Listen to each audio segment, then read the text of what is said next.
Hi everyone, Helen Blunden here. Thought I would do a video reflection on my time off social media. Now, you might be aware that I permanently deleted my accounts a couple of weeks ago. When I say permanently deleted, you only have 30 days before those accounts are actually deleted. So I've got another couple more weeks to go. And if I don't go back into them, it means they will simply disappear as if they never existed. And so far, so good. So it's been 2 weeks in, and I must admit, getting off social media for me has been a way to reclaim my sanity, my time, my creativity, and my reflection. I got off social media simply because it wasn't providing me any value anymore. Now, I have to also say something here. Social media for me has been fantastic. I was one of the early adopters. I got online on all the platforms except Instagram, which I was a late comer to. And I loved it. Social media for me has put me in contact with so many people. It's opened doors for me. It's given me work. It's challenged me to think differently. It's put me into connections with lots of great people all around the world. Senior leaders of organizations who I would never have otherwise have had conversations with, let alone even have had an in with. Social media has opened up doorways for me to explore new thinking, to give me access to new ideas, to provide insights that I have used in my own work that has progressed me in my own work and in my career. Social media for me has been fantastic. But then why did I leave it? Well, in the last few years, I've noticed that it wasn't providing me any more value. I think I'd reached a point where I was tired of being sold to or spending so much time on it and coming away really thinking that I've just wasted my time. It wasn't providing me with any more value. The conversations that I was having on there were similar, or they had changed to more politics or something outside of my work. I was becoming jaded. I noticed my own behaviors changing when I was on social media. I got narky, I ignored people, I ignored my own husband.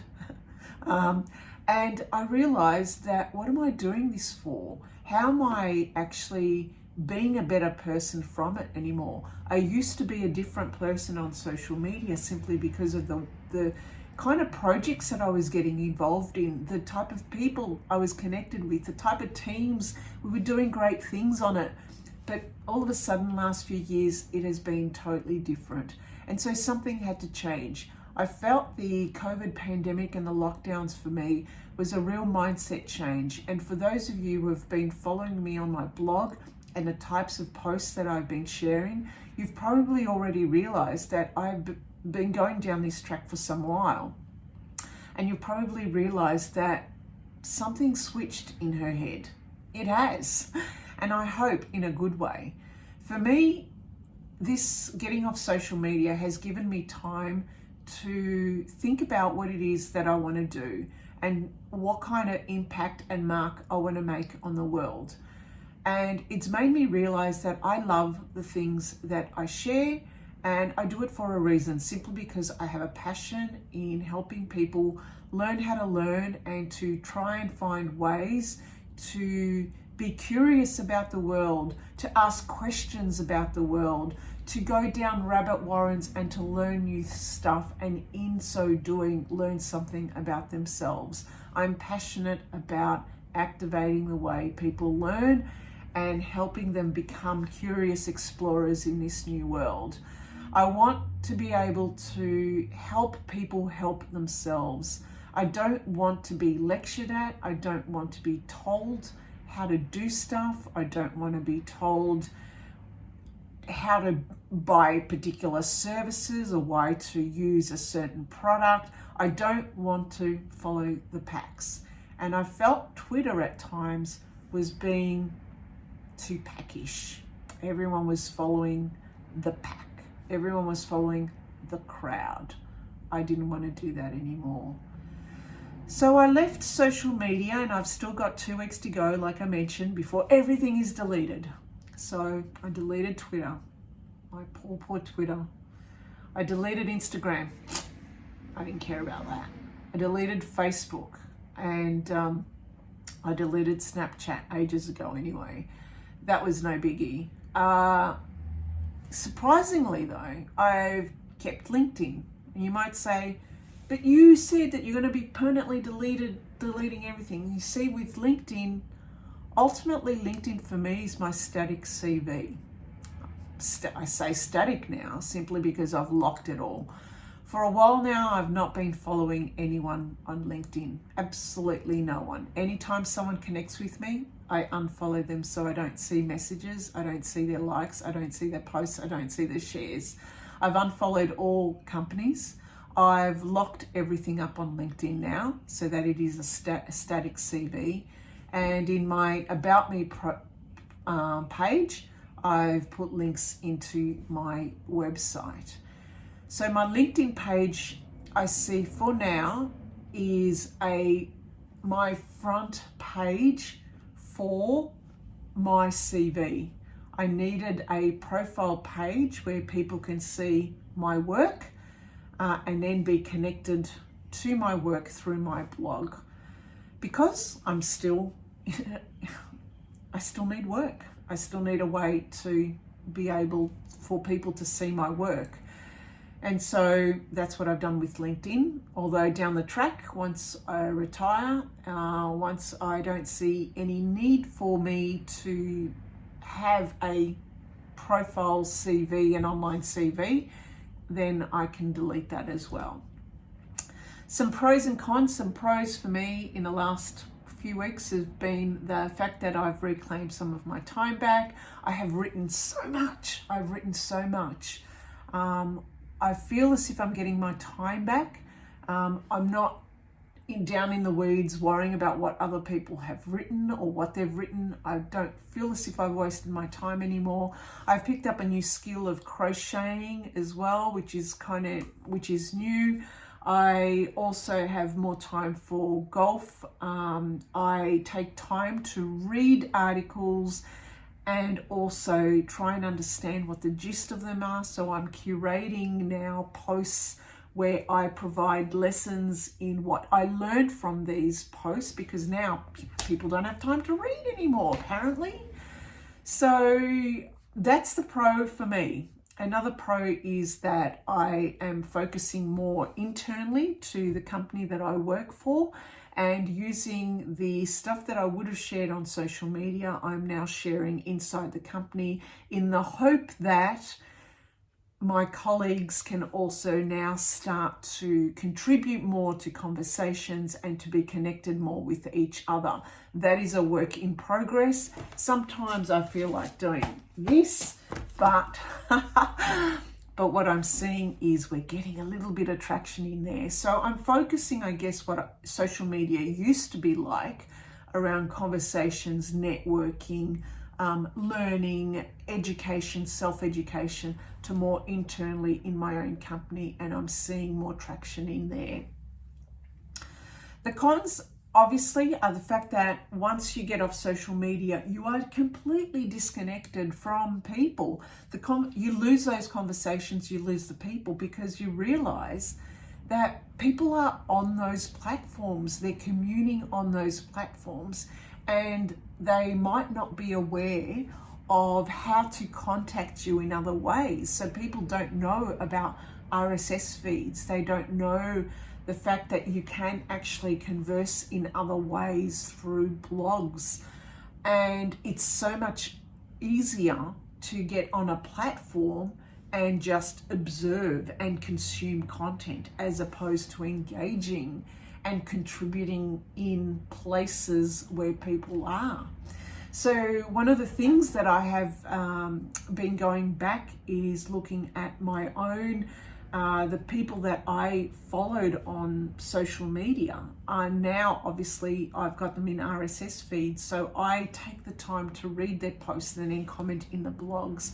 So conversations now are happening in their own space, not on their Twitter accounts, not on their Instagram accounts. So it is a little bit more work required if you want to leave social media, because just bear in mind that there's more work required for you to find these people in the spaces where they're at, and a lot of them are not blogging, they're just using social media as their space, so therefore you're going to be disconnected from them. The other thing is that another con is that it requires just more time for you to find where those conversations are happening. Another con is that you might be disconnected from, I guess, the most up-to-date information. And this is what I found, that I use Twitter to get really up-to-date information as to the news and what's happening. So I realized that I have to hone in my news sites and make some time into finding that news in other ways, reading websites, for example, as opposed to reading tweets. So yeah, it's been interesting. I would hazard to guess in some way it might prevent me from connecting from some people like I did in the past, but I would hope that my body of work already on my blog site, on my YouTube channel, on the couple of books that we have written about Microsoft Teams would also help with my kudos and reputation and help open doors for me. Would I recommend getting off social media? I would say for those who need social media for work and for marketing purposes, I feel for you. I think it's a double-edged sword for some people. I would get off it if you have kind of like your own network already and your own connections and also some of your own reputation already built. To get off it permanently, you don't probably need to get off it permanently. If you don't need to, you just kind of use it differently, or you curate your lists differently. You don't need to get off it permanently like I did. Would I go back to it? In the short term, I don't see social media as being part of my life. I'm at a point in my life now, I'm going to be close to mid-50s, where I need more connections with people, humans, real people. I need more connections in the local community. I want to add value by sharing what I know to more, I guess, tangible projects that are more localized, that give back to the community, that help and support others who are close to me. And I'm also at an age where I really want to still contribute at a more human level, if that makes sense. I need to see people face to face. I need to communicate more in a more real manner, as opposed through people who might be avatars or might have their faces hidden, who I might not know who they are or what they're about behind the scenes. So yeah, so that's, I guess, my feelings about how I've been off social media recently. So, and I just wanted to share that. If you're interested in learning more, by all means, you know where to find me. I'm on YouTube. I've got a blog. Find me on the blog site. Look into RSS feed readers. Educate yourself in how to follow people who show value, share value, who you can learn from. You know, you don't have to get off social media like I did, but at the same time, you never know. You never know what, well, I don't know what this is going to bring. This is another big experiment for me. I don't like to follow the pack, and on Twitter, there were too many packs. Too many packs, too many people following the same stuff, talking about the same stuff, sharing about the same stuff, having thought leaders saying best practice about the same stuff. Don't do the same stuff. Be different. Stand out. That's what I'm doing right now. I hope. It might fail. If it does, so be it. Anyway, that's it for me. Thanks for listening and thanks for watching. Bye for now.